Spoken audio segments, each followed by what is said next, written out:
Every night she prayed the abuse would stop. Her stepfather's cruelty stole her childhood, her voice, and her hope. Silence became her prison. Broken bones, locked doors, winter outside, terror inside. She believed no one was coming. Then, in the coldest moment of her life, she made one desperate call, and a retired Navy SEAL answered.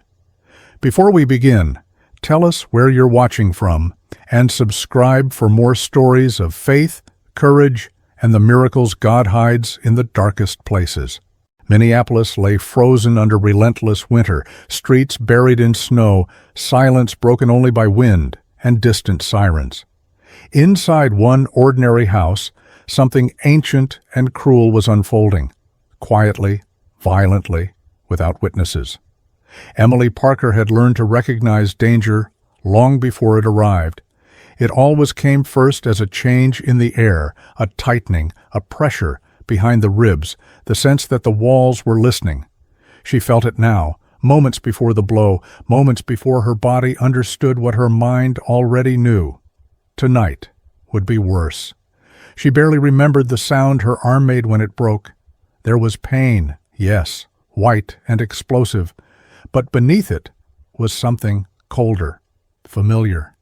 A numb certainty that settled deep in her chest, whispering that this was normal, that this was her fault, that if she had been quieter, smaller, better, none of this would have happened. Derek Wilson stood over her, breathing hard, his face twisted by a rage that had nothing to do with her and everything to do with power. He said her name like it was something he owned, like something he could ruin simply by speaking it. When he dragged her into the bathroom and locked the door from the outside, Emily slid down against the tub, her broken arm hanging at an impossible angle. Blood dripped onto the tile. The light flickered once, then steadied. This was how it all was ended, she thought. Alone, contained, hidden. But something inside her, small, stubborn, nearly extinguished, refused to lie down. She pressed her forehead to the cool porcelain and tried to breathe. Each inhale felt like betrayal. Each exhale felt like surrender. For years she had survived by becoming invisible, by shrinking until there was nothing left to hit. Survival had meant endurance. Tonight, survival demanded movement. Her gaze drifted to the narrow bathroom window, half frosted, half forgotten. Derek never bothered locking it. He never imagined she would try to leave. He never imagined she would choose the cold over him. Her heart began to pound, not with fear, but with something sharper. Decision. Emily wrapped her good hand in a towel, bit down on the fabric, and forced herself up. The pain nearly took her back to the floor. Her vision blurred. She waited until the shaking passed, then pushed the window open inch by inch, careful not to make a sound. Snow spilled inside like a warning. The drop wasn't far, but she landed wrong, collapsing into the drift below. The cold hit her like a slap, brutal and immediate, stealing her breath. She wanted to scream. She didn't. Screaming was a luxury she no longer believed in. She ran, not fast, not gracefully. She ran the way wounded animals run, blindly, desperately, driven by instinct older than thought. Her boots filled with snow, her lungs burned. Somewhere behind her, a door slammed open. "Emily!" Her name tore through the night. She didn't look back. The old storage shed stood at the edge of the property, half collapsed, long abandoned. She had never been allowed near it. Now, it was the only place left. She slipped inside and pulled the door shut just as a beam of light swept across the snow outside. Derek was already searching, already hunting. The darkness inside the shed was thick, damp, and unforgiving. Wind cut through the broken boards. Emily sank to her knees, shaking violently, teeth chattering so hard she worried the sound would give her away. She found dry straw piled in a corner, old, dusty, sharp against her skin. She dragged it around herself, burrowing into it like a child hiding from monsters. The smell was earthy and stale, but it was warmth, not enough, never enough, but something. She pressed her back against the wall and tried to make herself smaller. Her thoughts began to fracture. Maybe this was worse, a voice whispered. Maybe freezing here would be slower, maybe quieter, maybe kinder. But another voice, fainter, almost forgotten, answered back. Not like this. She thought of the girl she had been before Derek, the girl who believed adults were supposed to protect, the girl who trusted silence because she didn't know it could be weaponized. She had stayed because she thought she had nowhere else to go. She had stayed because she believed endurance was strength. Now she understood the truth. Endurance had almost killed her. Outside, footsteps crunched through snow. A flashlight beam passed over the shed door, lingered, then moved on. Emily stopped breathing. Her heart pounded so loudly she was sure it could be heard through the walls. Minutes passed, or hours. Time dissolved into pain and cold and fear. Her arm throbbed relentlessly. She could feel the swelling, the wrongness of it, the damage that would not heal on its own. She wondered vaguely if she would lose it. The thought didn't frighten her as much as it should have. What frightened her was the idea of going back. She fumbled inside her jacket pocket with her good hand. Her fingers brushed against hard plastic, the radio. She had almost forgotten it existed. Weeks earlier, in a brightly lit supermarket aisle, she had bumped into a man with tired eyes and a posture that never fully relaxed. A large dog had been at his side, not aggressive, not curious, just watchful, like a sentinel. He had noticed the bruises without staring, had spoken softly, had handed her the device without drama. "If you ever need help," he'd said, "really need it, use this." She had nodded, embarrassed, certain she never would. Now her hands shook as she turned the dial. Static crackled, sharp in the silence. She pressed the button, her thumb slick with blood and sweat. For a moment, nothing happened. Then, "This is Carter."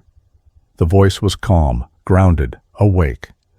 Emily swallowed hard. Her throat felt raw, unused. "My name is Emily," she whispered. He broke my arm. He's looking for me. I'm hiding." There was a pause. Not disbelief, not hesitation, calculation. "Stay where you are," the voice said. "I'm coming." Outside, the wind howled like a warning. Inside the shed, Emily pressed the radio to her chest and closed her eyes. For the first time in years, she didn't feel completely alone.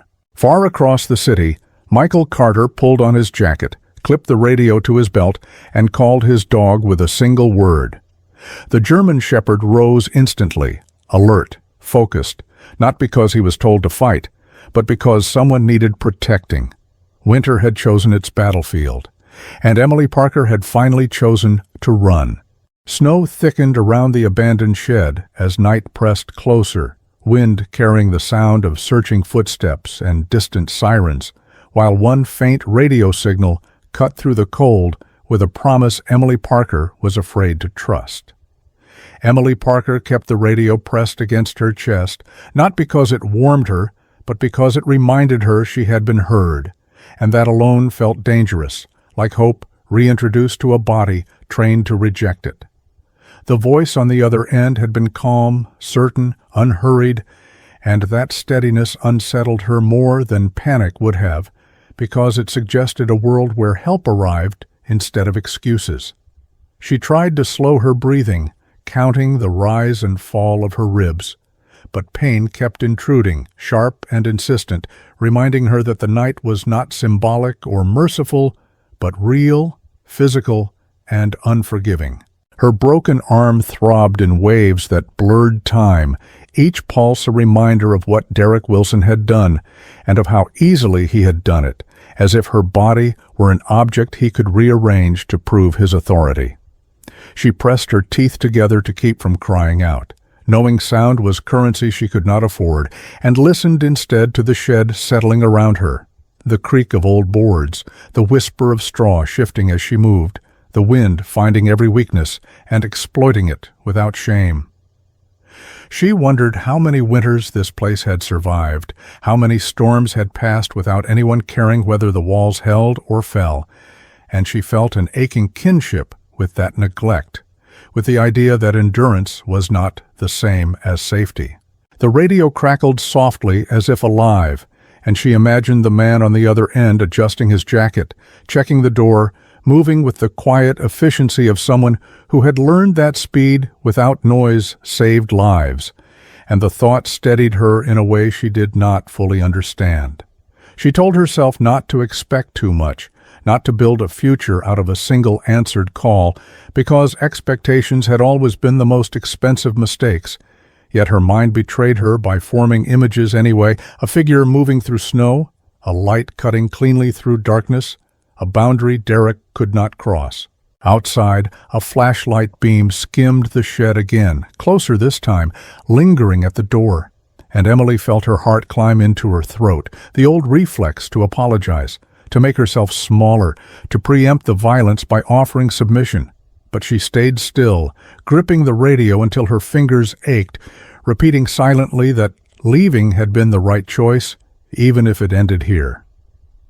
She remembered the supermarket aisle weeks earlier, the way the man had noticed without staring, how he had offered the radio as if it were an option rather than a command, and she realized that what frightened her now was not Derek's anger, but the possibility that she might survive, because survival meant learning how to live without the rules she had memorized for so long. The radio came alive again, the same steady voice checking in, not asking her to explain or justify, simply confirming where she was and telling her to stay hidden. And she answered with a whisper that felt like a confession, describing the shed, the cold, the way the light kept passing, and the voice acknowledged each detail as if mapping a route through her fear.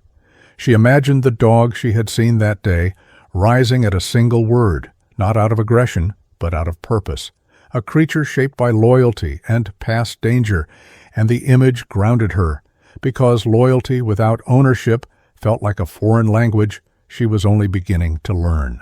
Time stretched, then folded in on itself, minutes feeling like hours, and Emily's thoughts drifted despite her efforts, slipping into memories she usually kept locked away, nights when doors closed, and she told herself she deserved it, mornings when she studied her reflection and practiced smiling so no one would ask questions she could not answer, the quiet erosion of a self that had once believed in protection.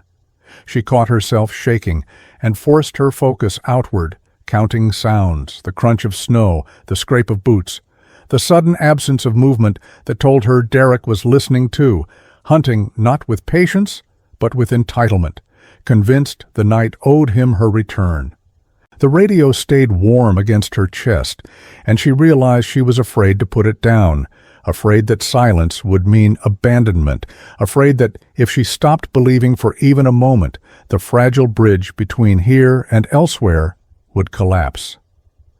When the voice returned again, closer now, telling her he was near, telling her to stay low, telling her that she had done the hardest part already, something inside her loosened, not relief exactly, but permission to endure a little longer. She pictured the man moving through the cold with practiced restraint, his dog at his side, not eager for conflict, but attuned to threat, and she felt a strange gratitude toward a future she had not yet earned. The flashlight beam swept past the shed once more and then moved away, footsteps receding, and Emily let out a breath she had been holding so long it made her dizzy, knowing the danger was not gone but shifted, knowing the night was changing shape. She tightened her grip on the radio as the voice instructed her to prepare to move, to listen for a signal, and in that instruction she heard not control but trust, a trust she had not been given in years, and it terrified her because trust asked something back.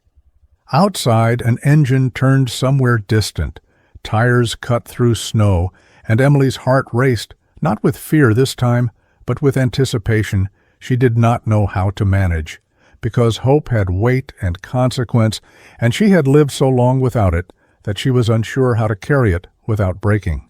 The radio crackled once more, a brief coded sound that meant something was about to happen, and Emily pressed her forehead to the cold wall of the shed, whispering a promise to herself that if she made it out of this night, she would never again confuse survival with living. Even as the shadows outside shifted toward a confrontation she could feel approaching. The storm shifted near the abandoned shed, snow thinning into sharp wind as footsteps approached with purpose, not haste, and the night seemed to hold its breath for what would break first. Emily Parker sensed the change before she heard it, a subtle difference in the way the air moved, the way sound reorganized itself around intention rather than chaos, and her body reacted before her thoughts could catch up, muscles tightening, heart accelerating, the instinct to hide colliding with the fragile instruction she had been given to stay still. The radio pressed against her chest vibrated once, a signal rather than a voice, and she understood, without understanding, why that something precise was unfolding outside, something that did not belong to Derek's rage, but to a different logic entirely, one shaped by restraint, timing, and the refusal to rush just to feel powerful. She forced herself to breathe quietly, each inhale scraping against pain, each exhale fogging the darkness in front of her, and she focused on the sounds beyond the shed, the crunch of snow measured rather than erratic, the brief pause that suggested listening, assessment, patience. Her thoughts fractured as fear tried to reclaim its old authority, whispering that any moment now the door would fly open and the hunt would end the only way it ever had. But another voice inside her, newer and far less practiced, pushed back, reminding her that this time she had not waited to be found. She had called out. She had chosen movement over silence. The shed door creaked softly, not torn open, but tested, and she felt tears sting her eyes because the gentleness of the sound unsettled her more than violence ever had. Gentleness implying care, implying that whoever stood on the other side did not need to prove dominance to feel real. A low sound followed, not threatening but alert, the presence of something living that understood danger as a problem to solve rather than an excuse to harm, and Emily recognized the dog from memory, not by sight, but by sensation, by the way the sound cut through her panic and grounded it, reminding her of the supermarket aisle and the strange calm that had accompanied that encounter. The door opened fully then, light spilling across the straw and dust, and a figure stepped into the threshold without filling the space, without claiming it, as if aware that survival often depended on leaving room for others to breathe. The man spoke her name quietly, not as a demand, but as confirmation, and something inside Emily collapsed, a barrier she had kept upright through sheer will, because being seen without being seized felt like a violation of the rules she had lived by for so long. She tried to respond, but her voice caught, tangled with sobs she had not allowed herself to feel, and she nodded instead, trusting the movement of her head more than words that had so often betrayed her. He approached slowly, explaining what he was doing as he did it, where he would step, how he would help her stand, and she realized with a jolt that she was being asked for consent even now, even in the cold, even while bleeding, and the realization hurt in a way she did not expect because it highlighted everything she had never been offered before. The dog stayed close, watchful, but still, a presence that radiated readiness rather than aggression, and Emily felt a surprising sense of safety in that balance, in the idea that protection did not require spectacle. As the man wrapped a jacket around her shoulders, careful of her injured arm, Emily's knees buckled and she sagged forward, not from weakness alone, but from the release of holding herself together for too long, and he adjusted instantly, grounding her without gripping, supporting without trapping, murmuring instructions that kept her conscious and oriented. Outside, the wind cut through her clothes as they moved away from the shed, and she flinched at every sound, expecting Derek to burst from the darkness. But instead there were voices she did not recognize, controlled and efficient, and she understood dimly that the world had widened beyond the narrow corridor of fear she had inhabited. She was guided into a vehicle, warmth seeping into her skin slowly, painfully, and the door closed with a finality that made her gasp, because, for once, it sealed danger out rather than in. As they drove, Emily stared at her hands, at the trembling she could no longer suppress, and she wondered who she was now that running had turned into rescue, whether the version of herself, built entirely around endurance, could survive this transition, or whether she would have to become someone else entirely.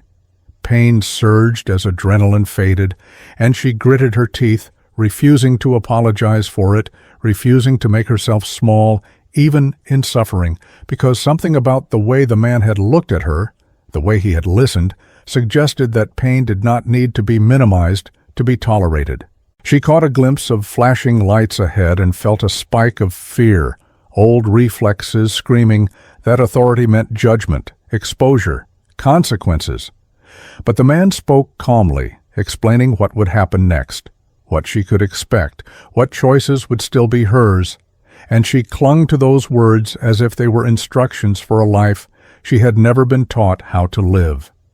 When the vehicle slowed, she felt exhaustion crash over her in waves, heavier than pain, heavier than fear, and she realized she was finally safe enough to feel it, safe enough to let go without being punished for the collapse that followed.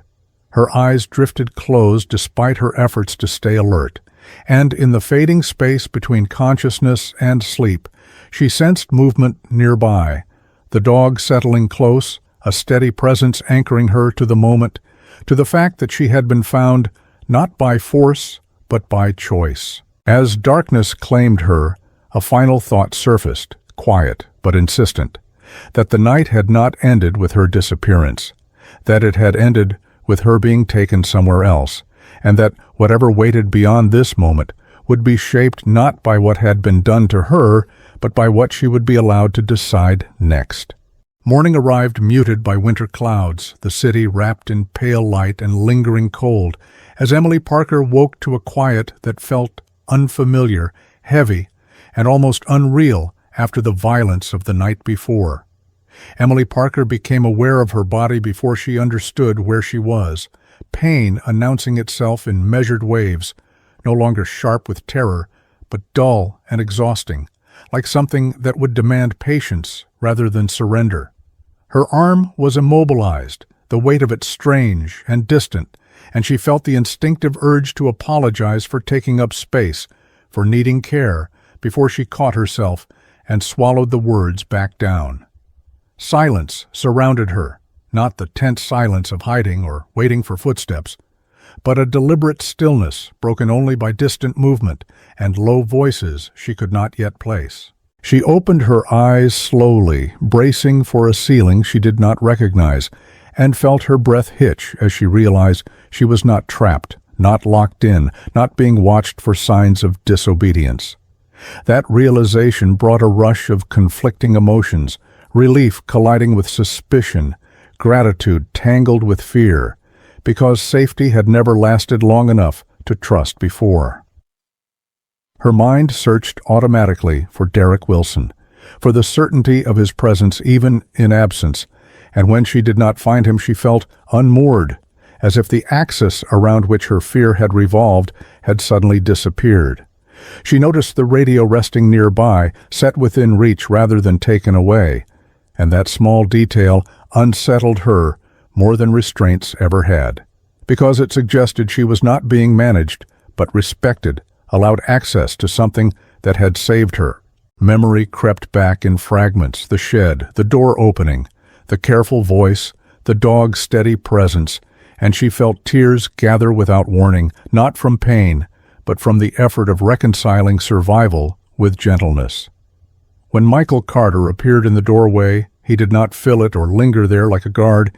He stepped aside, letting her see him clearly and letting her look away if she needed to. And she noticed how he spoke first to orient her, to tell her where she was, what had been done, what would happen next, as if restoring control was part of the rescue. Emily listened more than she spoke, nodding when words felt too heavy, absorbing the fact that she had choices ahead, even if she was not ready to make them, and she felt overwhelmed by the responsibility of that freedom, by the idea that deciding for herself might be harder than obeying ever was. The dog rested nearby, alert but calm, its attention shifting between her and the space beyond, and Emily felt a quiet reassurance in that watchfulness, in the sense that protection could exist without looming or threatening. As the hours passed, she became aware of the world reasserting itself, questions asked gently, procedures explained before they happened, hands that paused when she flinched rather than tightening their grip, and each small consideration chipped away at the rigid defenses she had built to survive. Exhaustion dragged at her deeper than sleep deprivation, a bone-deep fatigue born of sustained fear finally releasing its hold, and she drifted in and out of rest, waking each time with the same startled thought that she had not been punished for closing her eyes. Between those moments, doubt crept in, whispering that this calm could not last, that Derek would find a way back into her life, because he always had, because men like him treated boundaries as temporary obstacles rather than final lines. She voiced that fear once, barely above a whisper, and Michael did not dismiss it or promise absolutes he could not guarantee. He acknowledged it as real, as reasonable, and explained what steps were being taken, what limits existed, what protections were in place for now, and Emily felt an unexpected steadiness in hearing uncertainty spoken honestly. As daylight faded again and the room grew dim, she realized that this chapter of her life had not ended with triumph or clarity, but with ambiguity, with waiting, with the slow work of understanding what came after rescue. Her thoughts lingered on the idea of Derek outside, restrained but not erased, and the awareness settled in her chest like a warning that escape did not mean conclusion, only transition. When she finally slept deeply, her dreams were not of the shed or the night chase, but of standing at a threshold without knowing which way to go, aware only that behind her lay something she would never return to, and ahead waited a future she was not yet ready to face. Winter night fell hard over the city, sirens distant and snow glowing orange under streetlights, as a familiar danger slipped past safeguards and returned with the certainty of someone who refused to lose control. Emily Parker sensed it before it happened, that subtle tightening in her chest that no amount of therapy or reassurance had yet erased, the instinct that recognized threat not by logic, but by memory, by patterns carved too deeply to forget. She had been trying to live inside ordinary moments, learning the weight of quiet evenings, the unfamiliar freedom of choosing when to sleep, when to speak, when to leave a room, but part of her remained vigilant, always listening for the wrong sound. When Derek Wilson appeared again, not as a shadow of the past, but as a physical presence fueled by rage and humiliation, the shock was not disbelief, but a grim confirmation of what she had feared all along. His release on bail had been explained to her in careful terms as procedure, as limitation, as something beyond anyone's immediate control, yet knowing that did nothing to soften the violence of seeing him reclaim space as if it still belonged to him. The first blow came fast, not theatrical, a practice strike meant to disorient rather than announce, and as the world tilted, Emily felt the old confusion rush back, the reflex to protect him by blaming herself, the shame that rose automatically, even as consciousness slipped away. When she woke, the smell reached her before the sight, gasoline sharp and suffocating, panic igniting faster than thought as she realized she was bound, the room already thickening with smoke. Derek moved through the space with frantic purpose, not savoring control this time, but racing against consequence, his words spilling out in fragments that blamed her for his ruin, for his exposure, for the life collapsing around him. Emily struggled against the restraints, pain flaring, lungs burning as smoke curled along the ceiling, and she understood with chilling clarity that this was not about reclaiming her, but erasing her, turning finality into proof of dominance. Somewhere beyond the chaos, a sound cut through the crackle of flames, a command shouted with authority that did not seek permission, and the door burst open as heat surged outward. Michael Carter moved without hesitation, into fire rather than away from it, the past calling him forward, not as heroism, but as habit, as something ingrained long before this night. The dog followed with instinct, sharpened by training and loyalty, not reckless, but resolute, driven by the need to protect life rather than win conflict. Derek lunged, desperate and unhinged, and Michael met him head-on, the struggle brutal and immediate, fire roaring around them as the room collapsed into heat and smoke. Emily screamed, her voice raw, terror shifting into helpless fury as flames climbed and the air grew thin, but Michael did not retreat, not even as burns seared through fabric and skin, not even as pain demanded attention. He refused to give.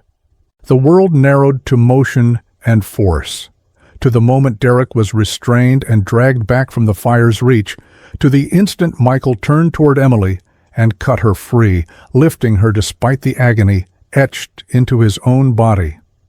Smoke swallowed everything, alarms screaming now, and as they stumbled into the night, cold air shocking her lungs, Emily realized she was alive, not because danger had ended, but because someone had chosen her life over his own safety.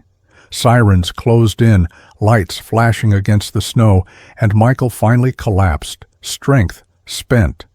The cost of his choice written plainly in the burns that would send him to the hospital and keep him there. As paramedics took over, Emily watched from a distance she could not cross, shaking uncontrollably, the weight of survival crushing her with guilt and gratitude tangled together. The fire raged behind them, consuming the space Derek had tried to turn into a grave, and Emily understood that rescue could happen more than once, that survival might demand repetition, endurance, and witnesses willing to stand between her and the worst of the world. As Michael was loaded into the ambulance, unconscious but breathing, Emily whispered his name into the winter air, unsure whether she was thanking him or begging him to stay alive, knowing only that this night would mark them both in ways no flame could erase. Dawn broke pale over a city scorched by fire and sirens, winter retreating into quiet streets as consequences settled in hospitals, courtrooms, and the fragile spaces where survival begins to mean something more. Emily Parker woke to the steady rhythm of machines and the softer human rhythm of breathing that told her she was no longer alone, the smoke gone from her lungs, but not from her memory, the night replaying itself in fragments she could not yet organize into a story, with a beginning and an end. Pain was present, persistent, but manageable, and that distinction mattered because it signaled a shift from emergency to endurance, from the raw edge of terror to the slower work of recovery. She turned her head carefully and saw Michael Carter lying in the next room through a pane of glass, wrapped in bandages, still alive, and the sight struck her with a force that collapsed her defenses all over again. Relief surged first, sharp and overwhelming, followed by guilt that felt just as immediate, because his injuries existed in direct relation to her survival, and she did not yet know how to hold gratitude without feeling complicit in the cost.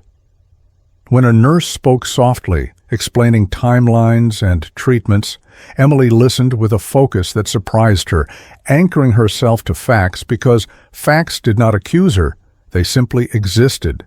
Derek Wilson's name surfaced briefly in those explanations, framed by words like custody and charges and evidence, and Emily felt a tremor pass through her that was not fear this time, but recognition, the understanding that this chapter of violence would end not with disappearance or myth, but with accountability that did not depend on her silence.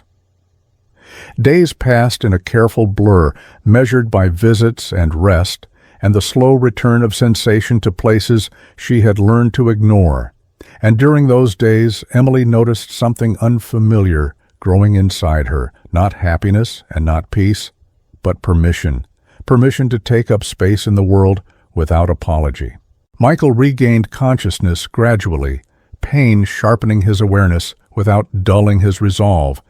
And when he finally looked at her, his expression carried concern rather than triumph, as if the fire had been another task completed, rather than a story he intended to own. Their conversations were brief at first, practical, focused on what came next rather than what had been lost, and Emily realized she was grateful for that restraint because it allowed her to exist without being recast as a symbol of suffering or salvation. The dog stayed near, attentive and steady, responding to shifts in tone and tension with an instinct shaped by past danger, and Emily found comfort in that quiet vigilance, in the knowledge that protection could be present without demanding attention.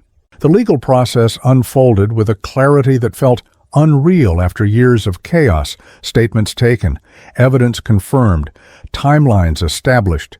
And when Emily was asked to speak, she did so without embellishment, not to persuade, but to tell the truth as she now understood it, a truth that no longer required self-blame to feel complete.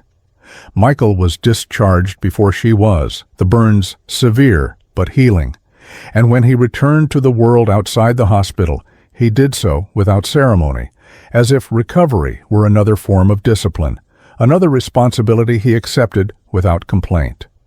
Emily was offered options rather than directives, therapy rather than isolation, choices rather than control, and each decision she made, however small, reinforced the reality that her life was now something she participated in rather than endured. Winter lingered, then softened, snow melting into slush and then into memory, and with the change came the slow redefinition of normal, mornings that did not begin with fear, nights that did not end with vigilance, moments of silence that no longer felt like traps. Michael visited without expectation, standing at thresholds and waiting to be invited, respecting boundaries not as obstacles but as markers of trust. And Emily noticed how that patience reshaped her understanding of safety, how it allowed her to approach rather than retreat. When the trial concluded and Derek Wilson was sentenced, the courtroom felt less like a battlefield and more like a closing door, heavy but final, and Emily stood without trembling, hearing the verdict not as revenge, but as confirmation that the harm she had survived was real and recognized. Outside, the city moved on, indifferent and alive, and Emily felt a surprising gratitude for that indifference, for the way the world continued without centering her pain, offering instead the possibility of belonging on ordinary terms. Michael healed in increments, scars forming where fire had touched him, reminders he did not hide or display, and Emily understood that survival left marks on everyone involved, visible or not, and that carrying them did not mean being defined by them. As weeks turned into months, Emily rebuilt her days deliberately, work chosen rather than assigned, connections formed slowly and honestly, and when she laughed, the sound startled her at first because it was unforced and unguarded. Michael remained present without pressing, a constant that did not crowd, and the dog's steady companionship mirrored that balance, loyalty expressed through awareness rather than dominance. On a clear afternoon when winter finally loosened its grip, Emily stood by a window and felt the weight of the past settle into something manageable, something that no longer dictated her next move, and she understood that rescue had been an event, but freedom was a practice. She turned toward the people who had helped her reach this point and chose her next step with intention, not because the future was guaranteed to be gentle, but because she had learned that her voice mattered, even when it shook, that survival could become living without erasing what it had cost, and that the fire which nearly ended her life had also burned away the silence that once kept her trapped.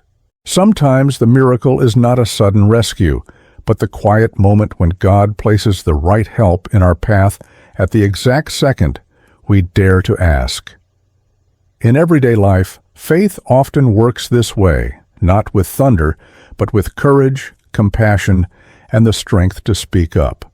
If you are hurting, remember this: you are seen, you are valued, and you are never truly alone.